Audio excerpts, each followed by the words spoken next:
নমস্কার সবাইকে।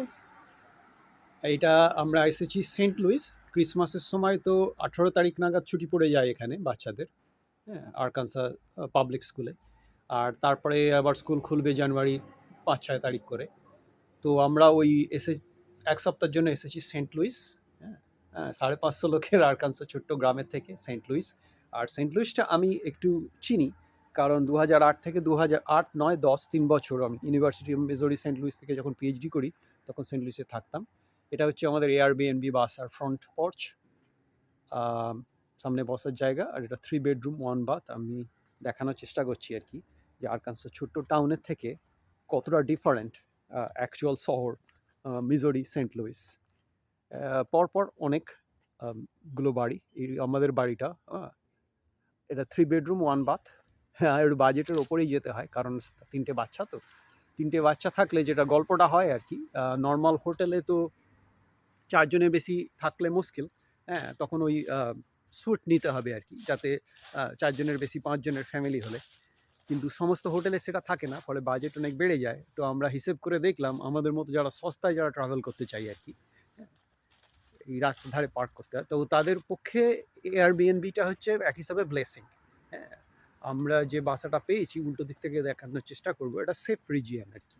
পার্কিংটা দেবে না, কারণ বড় শহরে, আমেরিকার যে কোনো বড় শহরে বা টোটাল আমেরিকাতে যদি আপনি ওবিসিটি মানে এক্সট্রা বডি ওয়েট আর পার্কিংয়ের সমস্যাগুলোকে যদি তুলে নেন, তাহলে আমেরিকার তো স্বর্গ হয়ে যাবে। তো এইবার হচ্ছে এইখানে বেশিরভাগই লোক আর কি যাদের একটু পয়সা বেশি আছে, হ্যাঁ, এইরকম মানে আজ সার বাড়ি, পুরো একটা বাড়ি থেকে ঢিল ছুঁড়লে পরের বাড়ি 3টে বাড়ি 4টে বাড়িতে গিয়ে পড়বে। আর আমরা যে বাড়িটায় আছি এটা 1902 সালের বাড়ি, মানে 125 বছরের কাছাকাছি, 123 বছরের বাড়ি। এবারে এটা $1000 মধ্যে এয়ারবিএনবি পড়ে আর কি। ওরা বদমাইশি করে, দিয়ে লেখে এভরিথিং ইনক্লুডেড $1000। কিন্তু গল্পটা যেটা বলে না ফাইন প্রিন্টে, যে এভরিথিং বলার পরেও সেটা যখন আপনি চেক আউট করবেন তখন আপনাকে স্টেট ট্যাক্স দিতে হবে, হ্যাঁ, সেন্ট লুইস কাউন্টি ট্যাক্স দিতে হবে, সিটি ট্যাক্স দিতে হবে। মানে ধরে রাখুন আরও যে যদি $1000 যদি এয়ারবিএনবি হয় এক সপ্তাহ, ওটা দাঁড়াবে হচ্ছে ধরুন অ্যাটলিস্ট $1200 কাছাকাছি সপ্তাহের জন্য। আর দিন হিসাবে করলে 5 দিন 5.5 দিনে ওই ভাড়াটা লাগে। তো আমরা যদি স্যুট নিই 5 জনের, তাহলে আমাদের ওই খরচটা ওই রকমই পড়ে। আমি দেখাচ্ছি। সেন্ট লুইসে তো বরফ পড়ে প্রচণ্ড, মানে হোয়াইট ক্রিসমাস এদের ফেমাস। এই বছর ক্রিসমাসে আমরা খুব লাকি আর কি, যে আমরা হোয়াইট ক্রিসমাসটা আমাদের সহ্য করতে হয়নি। সেন্ট লুইসে আর্চটা বাচ্চাদের দেখালাম, বড় শহর কীরকম আর কি সেই সব দেখালাম আমার মতো করে। বাট যাদের এয়ারবিএনবি আর কি, আমরা এখন ট্রাভেল করি, অত ট্যাঁকের জোর নেই আর কি। হ্যাঁ, তো আমরা ওই এয়ারবিএনবি একটা নিরাপদ জায়গা দেখে ট্রাভেল করি। তো এইটা যেখানে আমরা রয়েছি সেন্ট লুইস, যেহেতু আমি সেন্ট লুইসটা কিছুটা জানি, বছর তিনেক থাকতাম। সেন্ট লুইসের কিছু কিছু পকেট আছে যেখানে না যাওয়াই ভালো আর কি, ইভেন দিনের বেলাতে। হ্যাঁ, তার কারণ সেন্ট লুইস খুব অদ্ভুত।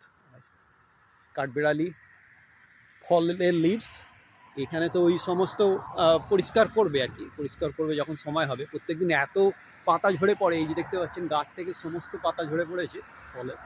হ্যাঁ, ফলে এটা সম্ভব নয়।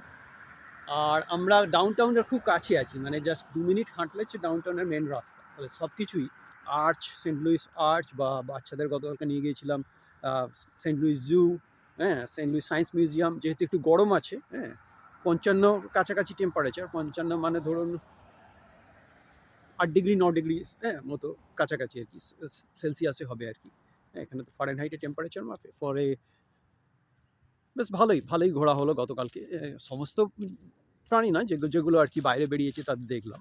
তো সেন্ট লুইসের গল্প বা এয়ারবিএনবির গল্প সবাই বন্ধুবান্ধবরা জিজ্ঞেস করে, যেহেতু এয়ারবিএনবিতে থাকিস কেন, কারণ এয়ারবিএনবিটা হচ্ছে ওইটাই আর কি। ধরুন 4 জনের বেশি হলে তো হোটেলে নিয়ম মাফিক একটা রুমে 4 জন করে। তো আমাদের যেহেতু 3টে বাচ্চা আর আমরা 2 জন, 5 জন, তখন আমাদের ওই সেই হোটেলগুলো খুঁজতে হয় যাদের অ্যালাউ করবে অথবা স্যুট আছে, এবং তাদের ভাড়া ওই রকম $130-135 উল্টে রান্না করা যায় না। আর আমার তো অত ট্যাঁকের জোর নেই। এবার এক সপ্তাহে 7 দিনে ধরুন 21টা মিল, ব্রেকফাস্ট লাঞ্চ আর ডিনার ধরলে 21টা মিলে বাইরে খেতে গেলে তো কোম্পানি নকআউট হয়ে যাবে, প্লাস শরীর খারাপ করে যাবে। হ্যাঁ, অভ্যেস নেই। ফলে ওই 10টা মিল হয়তো 10টা কি 12টা মিল বাইরে খাই, বাকিগুলো নিজে রান্না করি। তো আমাদের এই এয়ারবিএনবিটা মানে খুব ভালো ডিসেন্ট নেবারহুড আর কি, সেফ নেবারহুড। আপনি তো এমন নেবারহুডে থাকতে চান না যেখানে মানে পাশের লোক চেঁচাচ্ছে, মদ টদ খেয়ে চেঁচাচ্ছে বা গোলাগুলি চলছে বা ওই রকম তো পারবো না, কারণ আমাদের এখন বাচ্চা বাচ্চা হয়ে গেছে, হ্যাঁ, ধরুন নিরাপদ জায়গায় রাখতে হবে। ফলে এই বেলটা আর কি যেখানে আমরা নিয়েছি, ক্রিসমাসের সান্তা সাজিয়েছে, হ্যাঁ ভালো, আইস স্নোম্যান। তো এই বেলটা মোটামুটি নিরাপদ।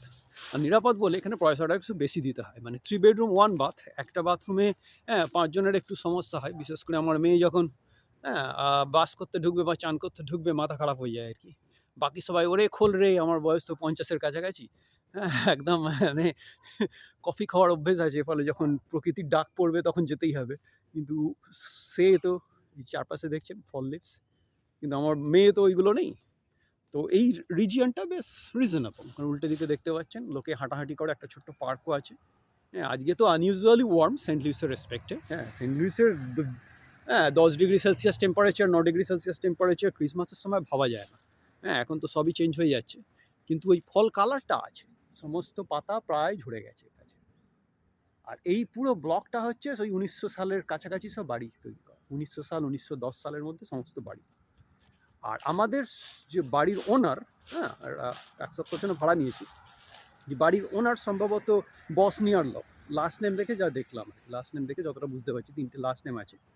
ওরা হয়তো অন্য জায়গায় এখন আছে একটু বড় বাড়িতে, কারণ বাড়িটা ছোট, হ্যাঁ 3টে বেডরুম, একটা বসার ঘর আমাদের পক্ষে যথেষ্ট। কিন্তু সমস্যা হচ্ছে একটাই বাথরুম, যে কারণে $1000 মধ্যে 1 সপ্তাহে উইকলি রেন্টালে এটা আমরা পেয়েছি।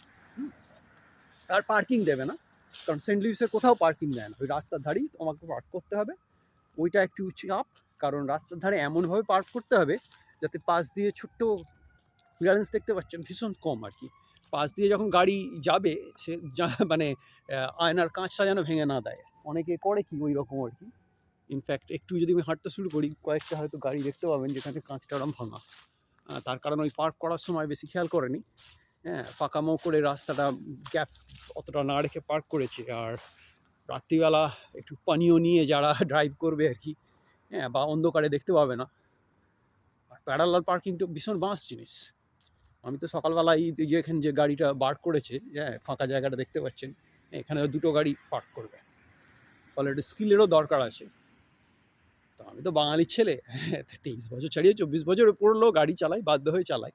এটা আমাদের 8 সিটার মিনি ভ্যান, আমাদের বাসের সামনেটা, সামনে ফ্রন্ট পর্চ, পেছনের দিকে পর্চ, সামনে ফ্রন্ট পর্চে ওরা যে জিনিসপত্রগুলো দেয় আর কি, বরফ ফরফ পড়লে পরিষ্কার করা।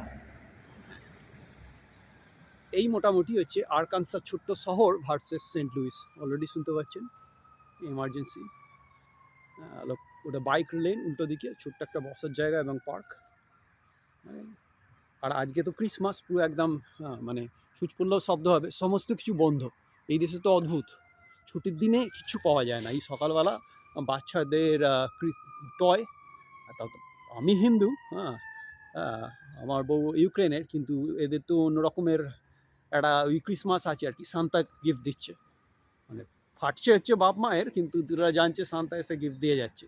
তো গিফটে কিনেছে অ্যামাজন থেকে, কিন্তু ভুলে গেছে ব্যাটারি কেনা হয়নি। তো সকালবেলা মোটামুটি ট্রেকিং, হ্যাঁ সকালবেলা হেঁটে গিয়ে একটা গ্যাস স্টেশন আবিষ্কার করলাম। ইনফ্যাক্ট ওখানে গিয়ে যার সঙ্গে পরিচয় হলো সে আবার হায়দ্রাবাদের ছেলে, কাজ করছে গ্যাস স্টেশনে।